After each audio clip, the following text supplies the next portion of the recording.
Survival expert Mr. Long seeks shelter from harsh elements.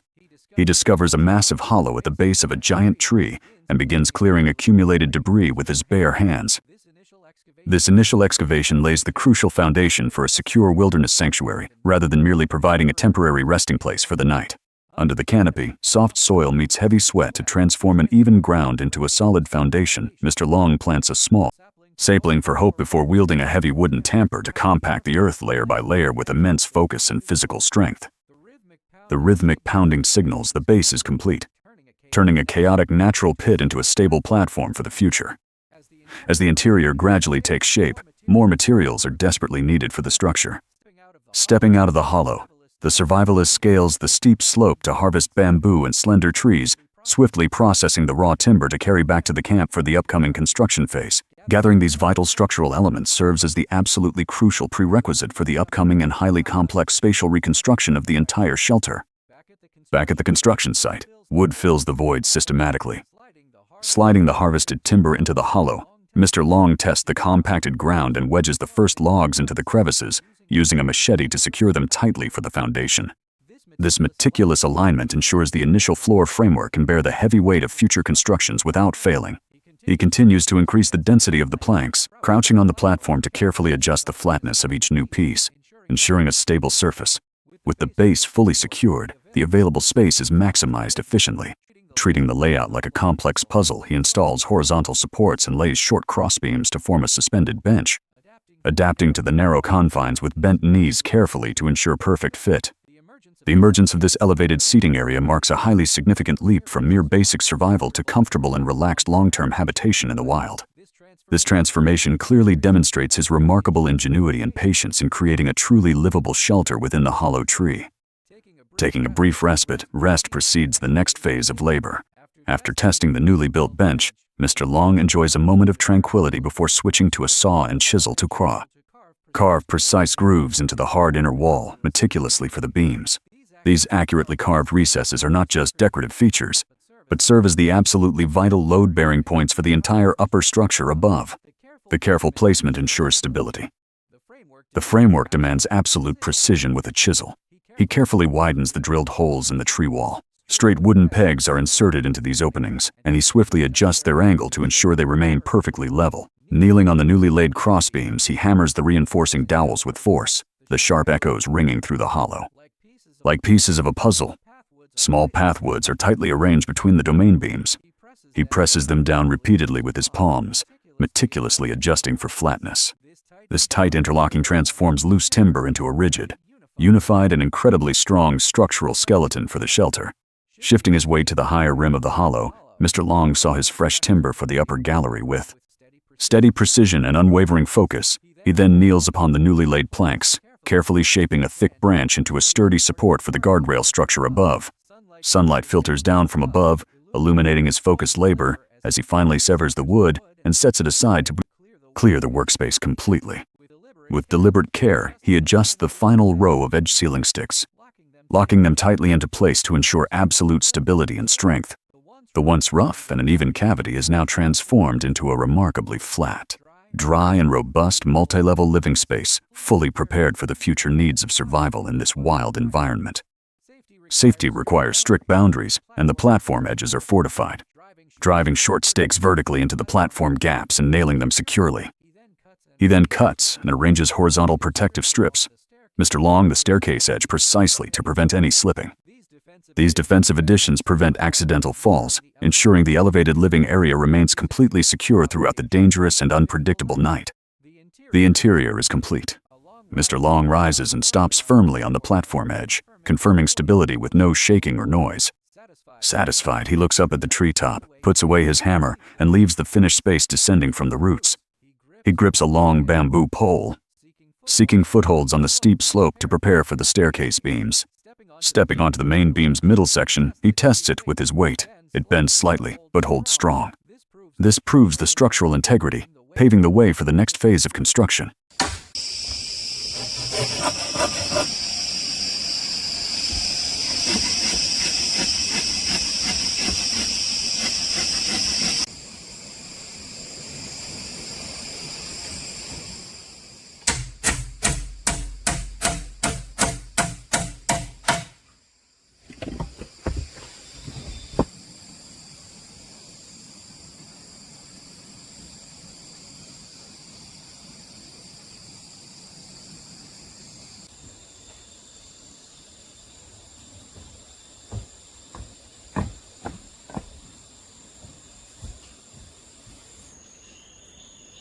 The roof demands waterproofing, and the bark is harvested today.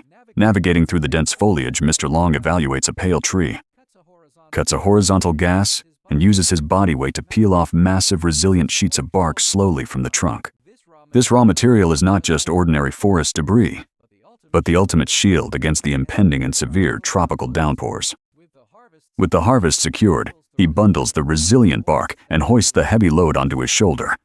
Climbing to the top support beam, he carefully spreads the first sheet over the slopped frame with powerful and deliberate strikes. He drives nails to fix it firmly in place. The echoing sound of the hammer secures this initial layer, creating a durable and highly effective waterproof canopy against the harsh tropical elements.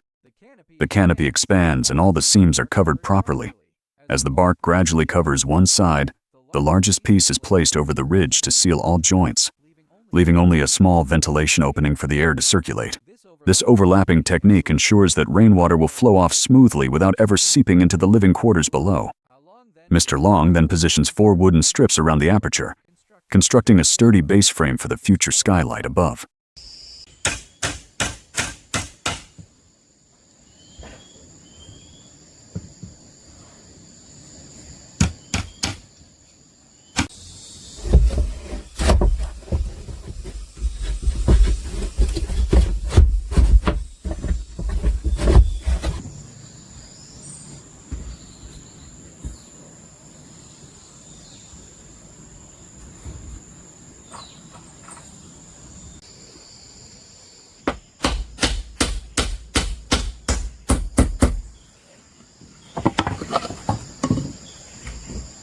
The entrance needs closure and the doors are fitted perfectly, repeatedly testing the irregularly curved door panel.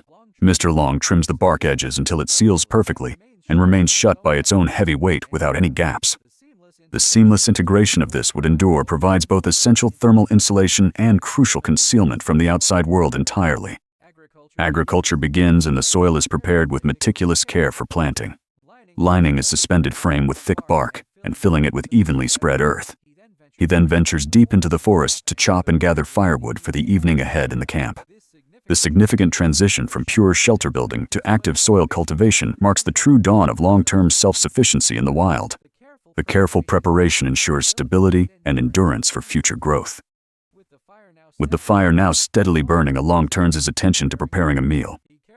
He carefully arranges a pile of dry bark and twigs to ensure proper ventilation, then strikes a match to ignite the kindling. As the flames grow, he gently blows air to feed the fire, sending wisps of smoke rising into the forest canopy.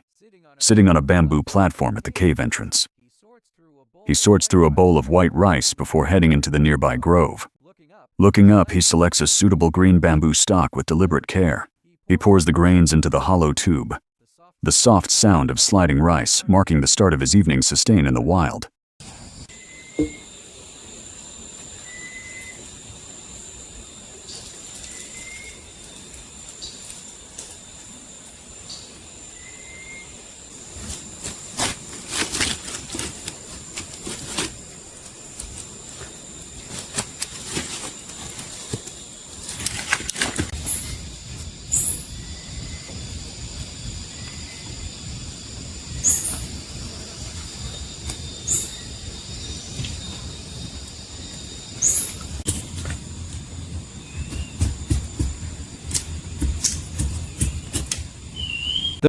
The meal is finally ready using a simple handmade bamboo stick.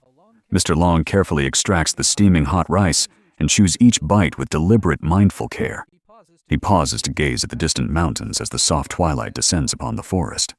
Later, in the deepening dark, he quietly tends the glowing fire to ensure it provides warmth through the cold night. This quiet ritual of nourishment marks the solid triumph of surviving another day in the unforgiving jungle.